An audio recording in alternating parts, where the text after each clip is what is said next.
Verse 1 to 9. Lahat po tayo magsitayo for the respect of the reading of the Word of God. Magandang umaga po sa ating lahat. At Happy Church Anniversary, belated Happy Church Anniversary.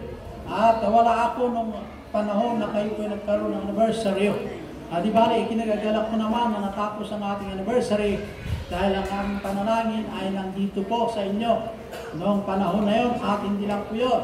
Kahit wala ng anniversary, ipinag-pray kayo namin. Sa chapter 8 ng Psalm, verse 1 to 9, palitan po.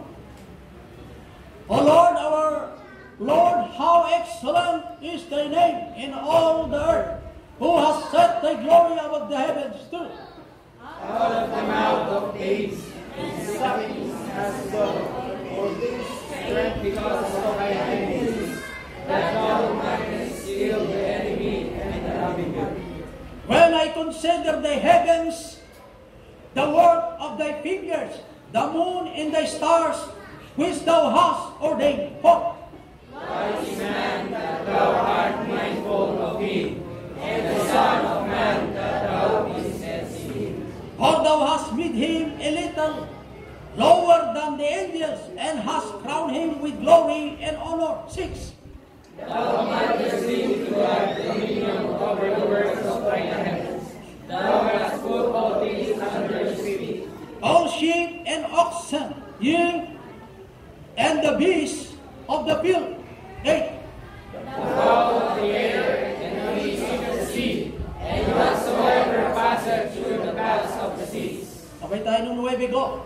O Lord, our Lord, how excellent is thy name in all the earth. O God Almighty, salamat Panginoon sa iyong mga salita na aming nabasa.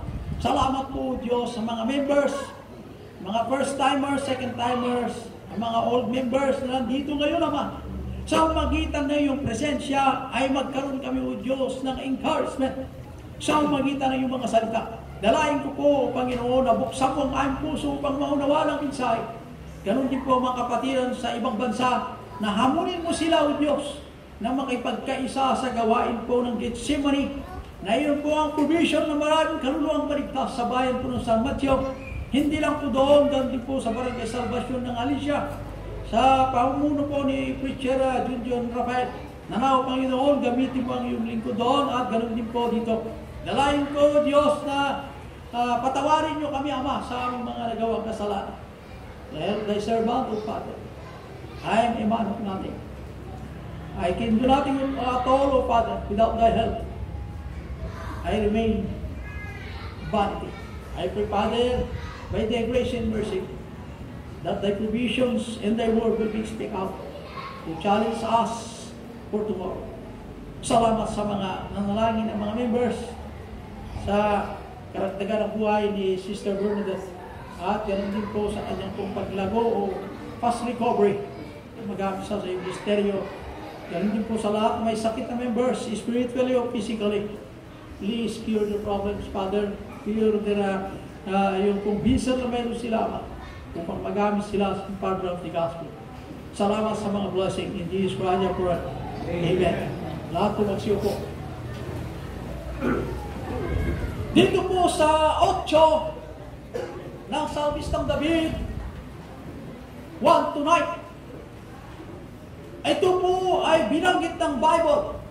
O Lord, our Lord. Okay. Yung Lord na una ay nire-refer po si Jehovah na Diyos. Yung Diyos Ama.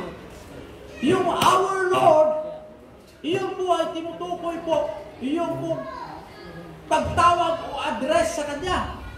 Katulad yan, Ako Diyos mi nga Jehovah nga inmi ako. May isa nga apo. O isa kong Lord. Ibig sabihin, may isa nga boss. A kind of big boss. Ayan. Ibig sabihin, may isa nga ari, may isa nga apo. Ayan, tinutukoy sa second Lord. Our Lord, tinutukoy po si God the Father. O Lord, Jehovah na Lord. Our Lord, yung address kung sino siya bilang Diyos na Jehovah. Yan po ang ating apo.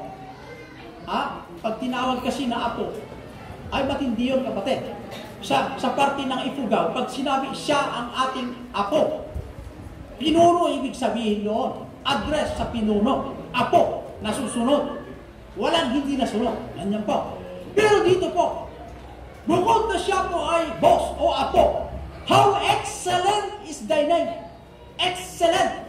Binanggit po sa excellent sa verse 1, binanggit din po sa 9, sa last sentence, how excellent is thy name.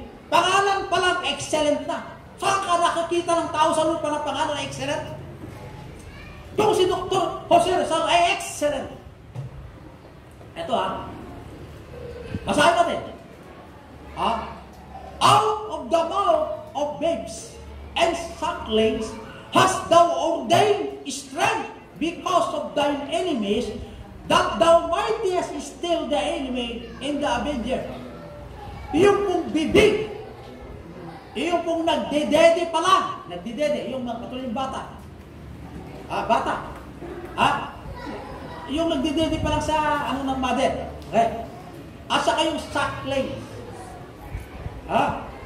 Yung pong sucklings po, yung pong mali. Yung babes po ay mga manadaga pa lang, manadaga. Yung sucklings, ito po yung mga nagdedede. So, yung manadaga, tulad po yung si sister, sino yung mga 18 years, 16 years old, 14 years old? 15. Pakita yung ngayon 15 years old. Yan. Manadaga. Hindi pa ibig sabihin nasa edad na dalaga na. Okay? Yung pong binanggit naman dito na sucklings, tayo. Yung pong nagdedede pa lang. Okay? Nagdedede. Yung maladaga, pagdating po sa sila po ay atakihin po itong mga katulad ng malalaking tao, may armas pa, may baril, walang kakaya-kaya itong maladaga at ganoon din po sa mga sucklings. Yung nagdedede, they are powerless. Ibig sabihin, thank you. They are powerless. They are powerless. Wala po silang kakayanan na ipagtanggol ang kanilang sarili. Okay? Iyon ang binanggit po dito. Bakit binanggit po yung mga animal o yung pong mga hayop na manadaga o yung pong mga nagdedede pa lang na powerless po sila? Binanggit po ng Bible po dito. Yung pong hast thou ordained. Hast thou ordained, itinalaga. Hast thou ordained strength. Kaya yung strength, hindi nagmula sa kanila, kundi sa Diyos nagmula yung strength, sa kanila dumaan po yung strength. Bakit po? Kasi sinabi ng Bible, because of thine enemies. So maliwanag po, na ito pong mga walang kakayanan, o ito pong mga mahihina, ay meron silang strength na nagmula na yung pong Diyos na Jehovah, na ang kanyang pangalan lamang ay excellent. Excuse me muna.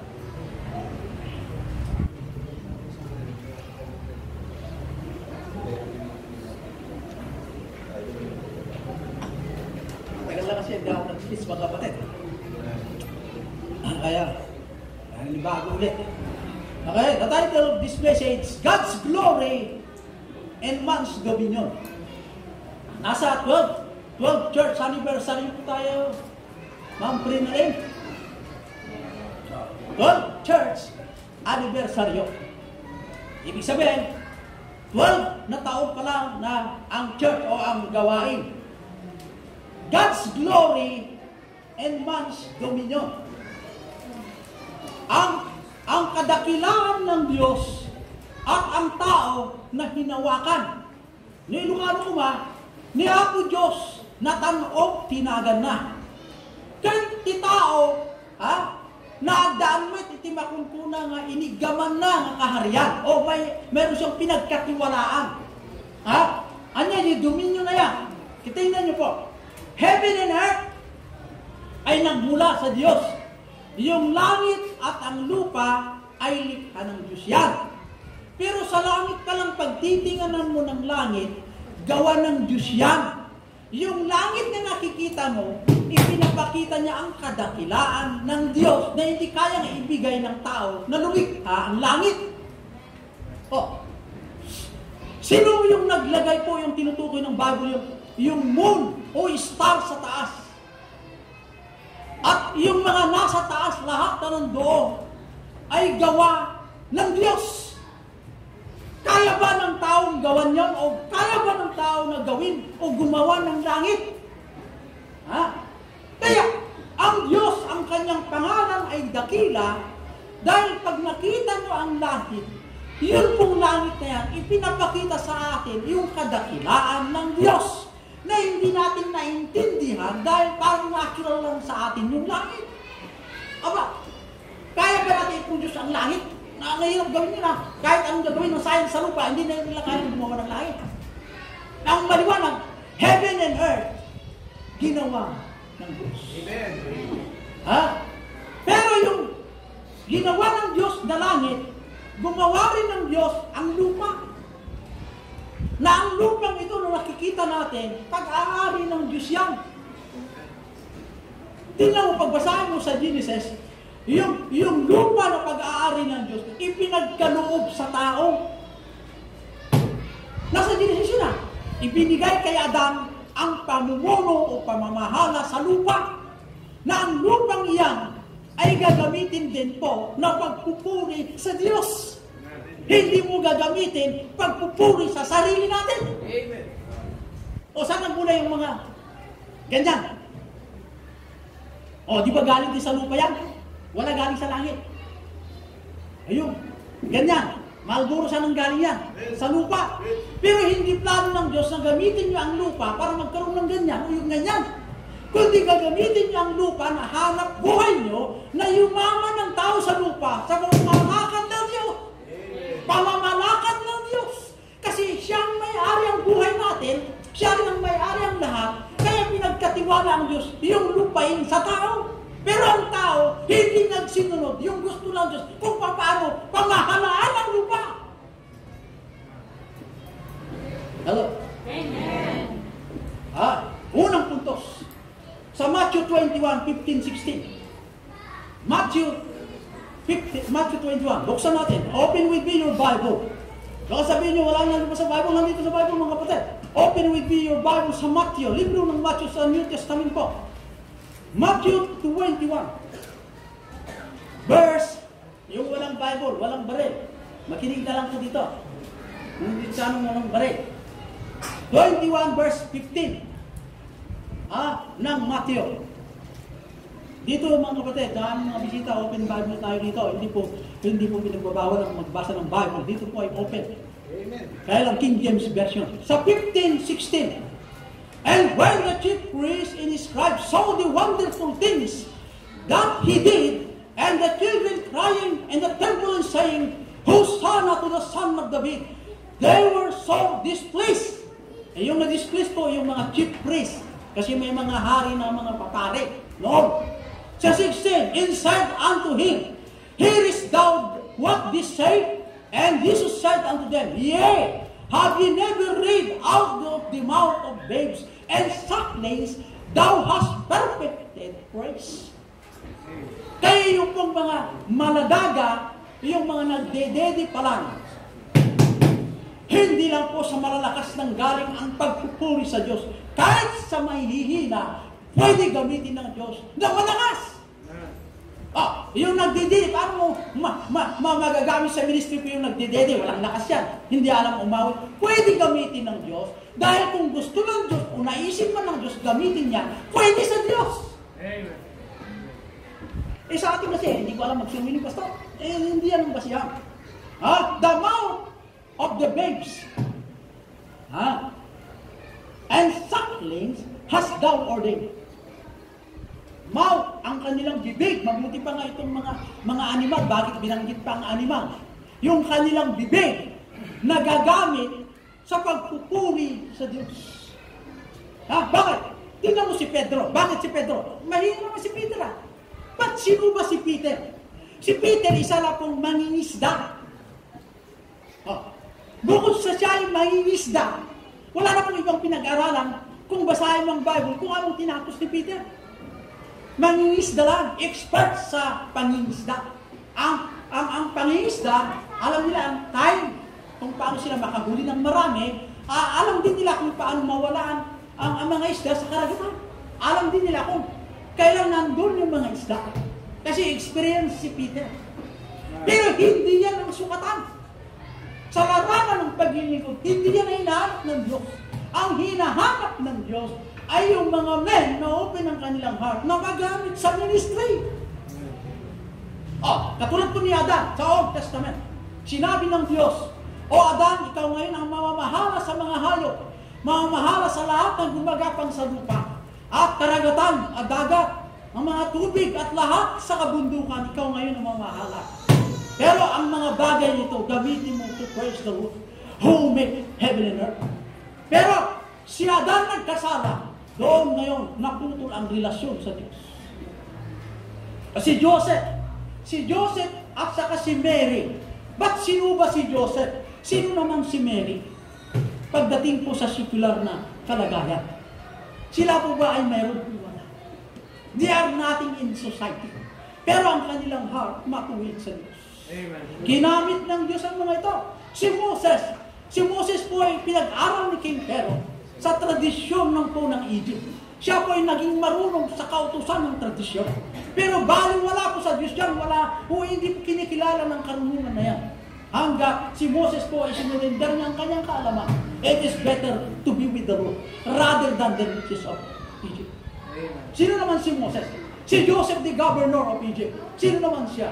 Ang kanyang puso ay nasa panig ng Diyos. Pinagpapala. Amen? Kaya dapat tayo matuto yung sing Hosanna sing. Alam niyo ba ang awitin na yan? Yung pambata. Alam niyo ang awitin pambata? Sing Hosanna, sing Hosanna, sing Hosanna to the King of Kings. Sing Hosanna, sing Hosanna, sing Hosanna to the King. May bibig kaawitin mo na yan.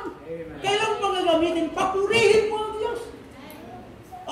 Kaya nga, yung mismanagement na mayroon po tayo na pinagkatiwala ng Diyos. Katulad po ang gawain ng Gethsemane Christian Baptist Church. Kung hindi tayo lumakad sa gawain ng Diyos, yung kalooban ng Diyos, wala na po itong gawain. Dahil po tayo po lumakad sa kalooban ng Diyos, may pag-usbong ang gawain. Dahil sa iyong panalangin, dahil po sa inyong pong hindi pagbitaw na maging faithful to serve the Lord, manatili sa ating katapatan sa larangan ng paglilingkod. Iyon lang po ang ating pag-asa in order to please the Lord. You cannot please God without a faithful heart. Kano ka po lang ka maglilingkod sa Diyos? Pag may pera, hindi po pera ang basihan.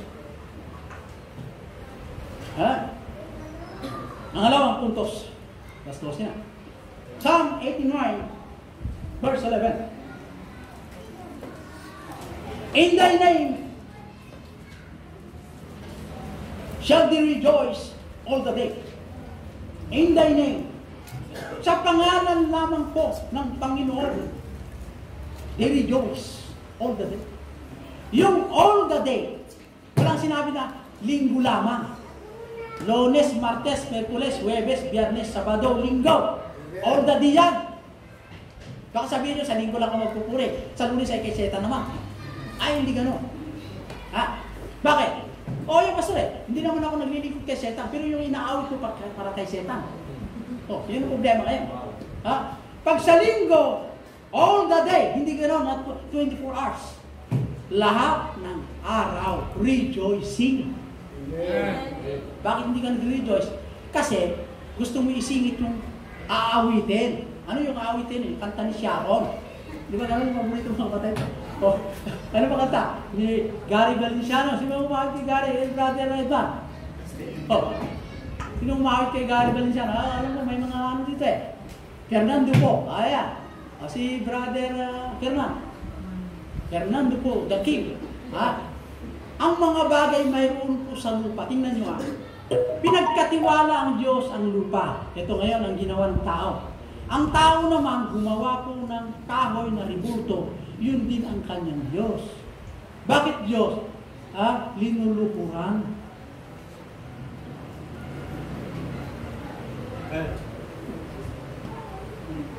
Yan di kayo nga. Yan di kayo. Father. Rebulto ata. Sabi ng Diyos, huwag kang gumawa. Maliwanag. Hindi nagre-request siya. Sana, huwag naman kayo gumawa. Hindi, ako utos. Huwag kayong gumawa. Ano pa? Yung papuntang Mountain Valley, ang laki ng berhen doon. Alam mo, ginagawa lahat ng dumadaan sa Binten, sa Mount Pulis, pinakamata sa bundok sa Mount Pinusa. Hihinto ang masasakit doon kasi mahangin, malamig doon. Anong ginagawa? Pupunta sila sa kay malaki pinipuli yan. Kinuha yung panyo. Kinuha yung dumi. Tapos, ganyan pa, pupunta sa Asia, iwan ko, baka dito sa pila. Ha? Hindi mo pwede yan. Kailangan, yung pong rebulto na yan, milyon ang gastos dyan. Hindi mo makukuha sa 10,000. Hindi. Malaking rebulto po yun. Yun po ang ginawa. Paano ngayon matutuwa ang Diyos? Kung ganyan ang gawain natin. Wala rin pagkaiba yung gumawa ka ng rebulto kaysa yung gumawa ka rin po ng hindi lang gumawa. Nagbilbilot ng tabako. Alcambra. Ito na yung kapatid. Ang bilot ng tabako. Tawang nagatang tabako na pang palagbilot. Di dyan yun pang bilot na. Magpasalamat kayo yung mga income. Humili kayo ng alak. Syoktong, ganyan, long neck, mga set side, mga 500, 1,000 na presyo. Ano ba yung binibili nyo? Humili kayo po yung mga bagay na nakakatuwa dito.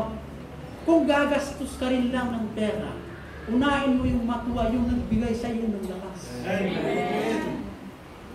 Dahil may karugtong ba yan, dadagdagan ng Panginoon. Kung gusto mo putulin yung relasyon mo sa Diyos na wala nang supply sa iyo, maghihirap ka. Gusto mo maging mahirap? Kung may naipon ka na 1 million, nandyan si sakit.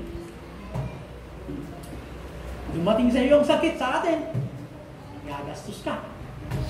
Doon mawawala ka. Si Marcos nga, nung inatake ng sakit, anong nangyari?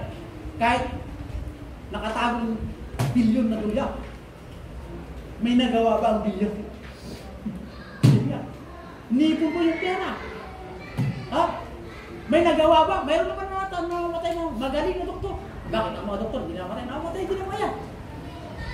Mayroon ba na natigil sa lupa? Wala. Kaya masabi ng Biblia, yung mga walang kaalaman, yun pa naman ang ginagamit ng Diyos. Kung isinuko nila ang kanilang buwan, anin mo yung maraming pera dahil po ang pera na ating pong naipon sa lupa ay maiiwanan sa huli. Hindi sinabi ng Bible masama mag-ipon. Ang sinasabi lang ng Bible, maganda kung maging mayaman ka na ang Diyos ang kasama mo. Amen. Kasi yung mayroon mong pera, hindi mo kasama ang Diyos. Sino kasama mo? Si Lucifer. Walang aamin naman na si Lucifer ang kasama mo. Pero yung ginagawa ni Lucifer, yung ginagawa natin. Kaya na, in thy name shall be rejoiced on the day. The heavens are thine. Sa verse 11. The earth also is thine. Pag-aari mo ang langit, pag-aari mo ang lupa. Pero ang ginawa ng mga tao sa lupa nakatira, ginamit ba nila ang lupa na kasama ang Diyos na may taas ang Diyos? Kung hindi, anong ginagawa natin ngayon ng Kristiyano na anak ng Diyos? Go therefore! Go ye therefore! Saan ka pupunta? Hanapin mo yung wala. Share the message of salvation. Amen. Pag nasyaran sila ng gospel, iyon po ang reason kung bakit naitayo ang dambanong ito. Hindi po nagliligtas ang church na ito. Kundi ito yung gathering of the Christians. upang makarinig ng mensahe. Pag nagiging apoy po tayo palabas, we share the gospel to others na hindi pa nakakaalam. Ang simpleng paraan ng kaligtasan, iyon po ang kinakatuwa ni God the Father.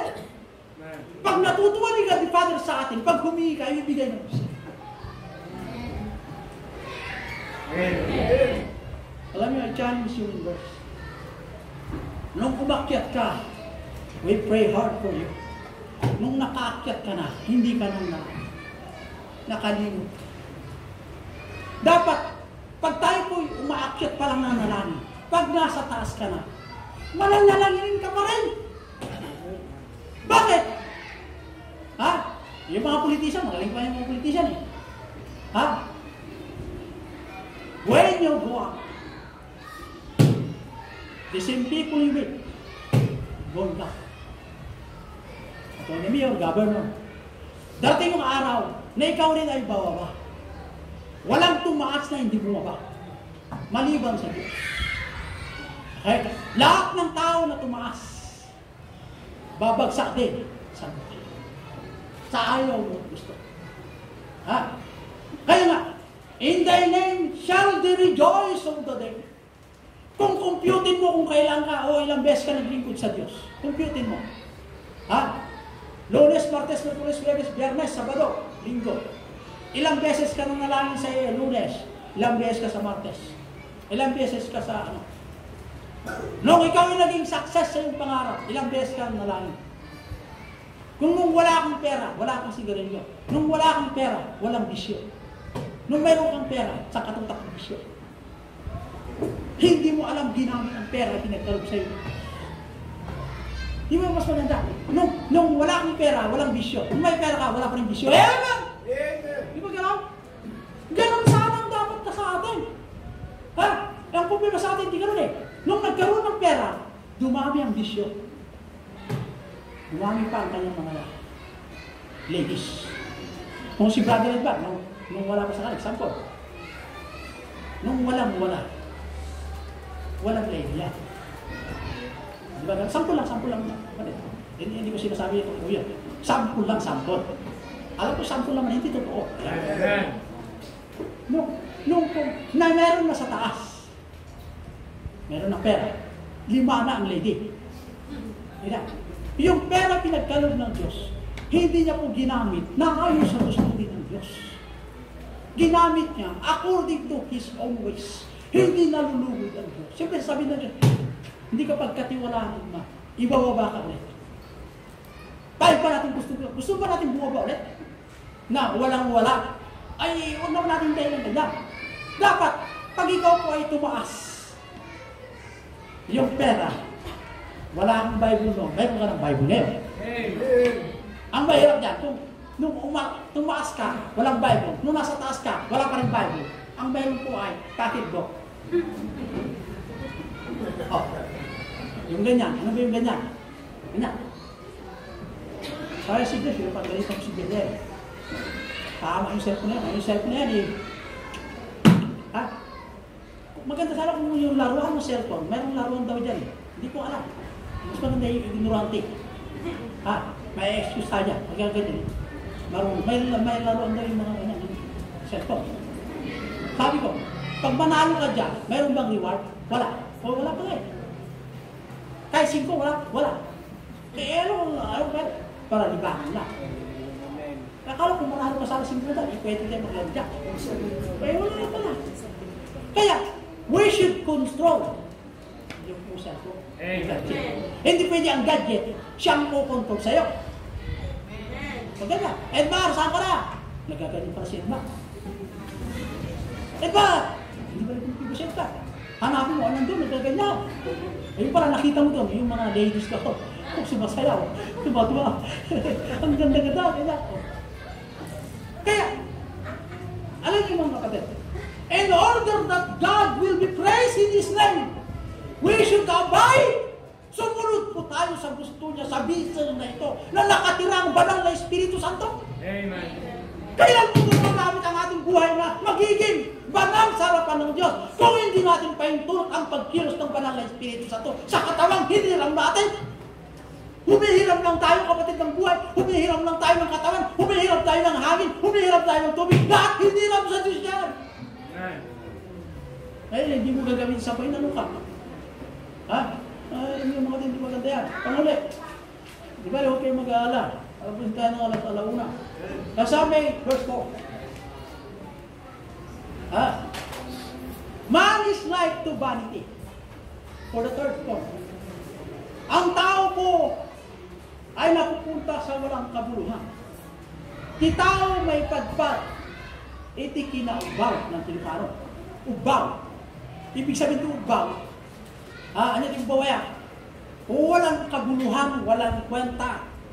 Ang tao. Bakit?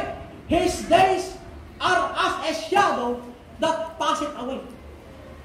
Dahil ang tao, naayon po sa verse 4, ay bakit mo bibigyan o Jehovah na Diyos? Tikin na importansya dahil ito yung nga tao, binuda kami nga tao. Apay, anya gamin, ti adda di tao ay, apay, ikam pa lang, ti kansan! Kunan niya po Diyos. Ti tao, nga na tayo, nga tao, katla tayo lang aniniwan, madamdama awanin. Anya kayo ti importante ka na tayo, pangkaitan niya po Diyos ka na tayo. Gusto ka ko na niya po Diyos. Anya gamin aya, iti adda iti tao, apay, nga ikam pala, ti kansan. Ito yung makita ni Apo Diyos. For God so loved you. Kung paano ang Diyos, mahal niya tayo kahit walang kabuluhan. Wala naman makukuha ang Diyos sa atin. Pero importante ito, tayo pa rin sa Diyos. Ganun sana ka-importante ang pagmahal naman natin sa Diyos. Dahil ang Diyos, nasa Kanya ang lahat maliban sa kasalanan. Dahil ang Diyos, wala ka pang hahanapin sa lupa. Dahil ang lupa, pag-aari na ang lupa. Ano ba yung kayaman mayroon sa lupa? Nawala sa Diyos. Ginto, mayroon sa Kanya. Silver, pera, nasa Kanya. Ano ba yung mayroon dito na wala? Maliban sa kasalanan. Yun pa ang napabayaan ng marami.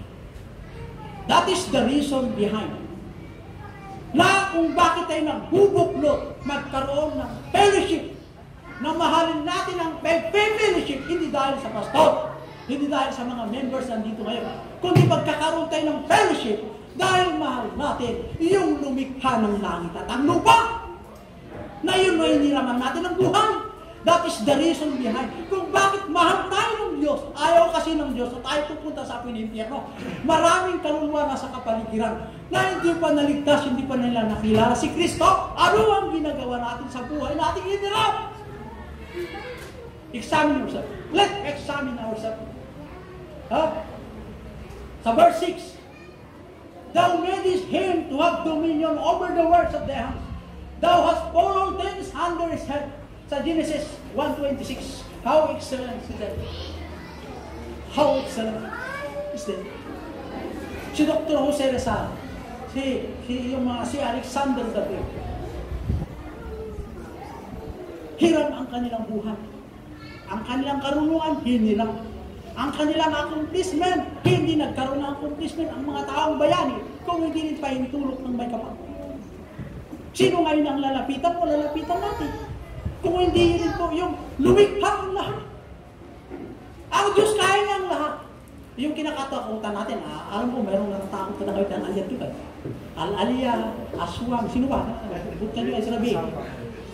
Karasaan, anas, aligaw-gaw, ganyan. Yung mga bagay na lumakat. Natatakot ka. Hindi mo pa nakita yung tao, sa boses lang yun eh. Natatakot ka na. Ako pastor sa Diyos na siya ang may hawak doon. Hindi ka natatakot doon. Hindi mo ang ginagawa natin. Ugali natin ang mga baguhin natin ang ating ugali. Maging faithful tayo sa Diyos. Remember the Lord's Day. Ang buhay mo, pag-aari mo. Saan mo ginagamit ang buhay mo? Huwag mo sabihin, malakas pa ako, pastor, bata pa ako. Walang bata sa kamatayan. Pumunta ka sa sementeryo, may ganito ang bangkay. May malaki. Hindi rin kinikilala kung ikaw ay dalaga na. Dalaga o binata. Walang binata sa kamatayan. Dalaga pa ako. Hindi rin kinikilala ang kamatayan ng dalaga. Wala kayong mga anak pastor, hindi kinikilala ang Diyos. Anong man yung mayroon ka? Kamatayan, darating kahit anong oras, nasa banal na kaswa. Sa purpose. Kamatayan ay darating. Walang makapagpigil ang kamatayan. Nakita nyo, Alexander the Great, ang magaling na tao. Is there any more land to be conquered to conquer? Aawan sa baling na daganayang o baling na rautan, takinungkir na aming land, area. Lahat ng magagaling, sinakot ni Alexander the Great nung kapanahonan niya. Pero namatay naman si Alexander the Great. Napoleon Bonaparte na magaling, namatay naman. Sino ba yung marunong sa lupa na hindi namatay?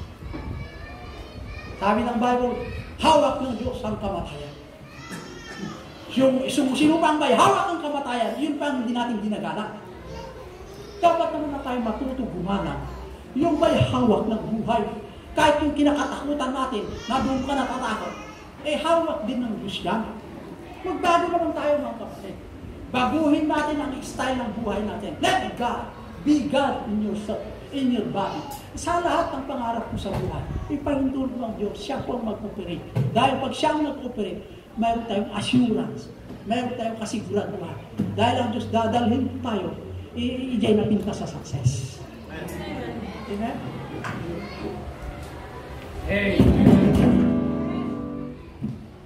In verse with the last. Stay in the landmark of faithfulness. Amen. God is faithful, hindi lang sa panahon ng linggo. God is faithful all the days. Dapat ang tao naman maging faithful sa lahat ng panahon. May trials o wala. May success o wala. Hawak din ng Diyos ang trials, hawak din ng Diyos ang success. Wala hindi hawak ang Diyos. Kaya tayo maglingkod sa lahat ng panahon. Amen yung verse? Amen. O God Almighty, salamat Panginoon sa iyong mga salita na paalaala mo namin, paalaala mo sa na ang success ng iyong ministeryo ay nasalalay din sa iyong kaawaan na paggamit kami sa bawat isa upang magkaroon kami ng blessing. Sa anibersaryo ng church ng Gethsemane sa 12th church anniversary. O God Almighty, ang church lot ipagkaloob mo sa iyong gawain na may irehistro, Panginoon, according to thy grace. Dalangin ko, Ama, na yung blessing namin hinintay. Nawa ito ay pagkaloob mo, Ama.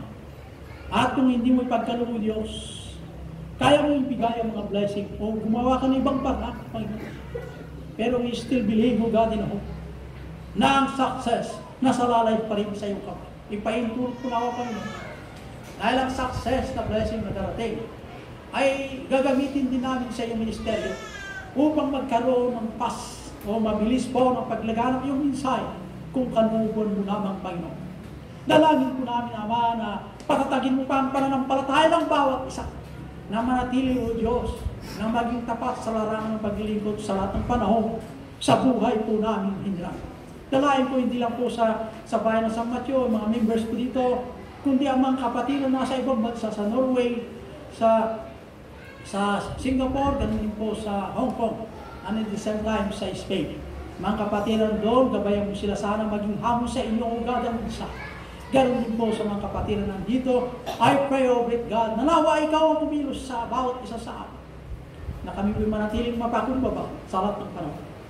O Diyos ko, patawarin niyo kami, Ama, sa aming mga pagkakulangan, sa maraming panahon na hindi namin nagampanan ang aming tungkulin sa bawat isa. Bigyan pa kami pagkakataon ko to glorify to first day. Jesus Christ, I pray. Amen. To God be the glory, God.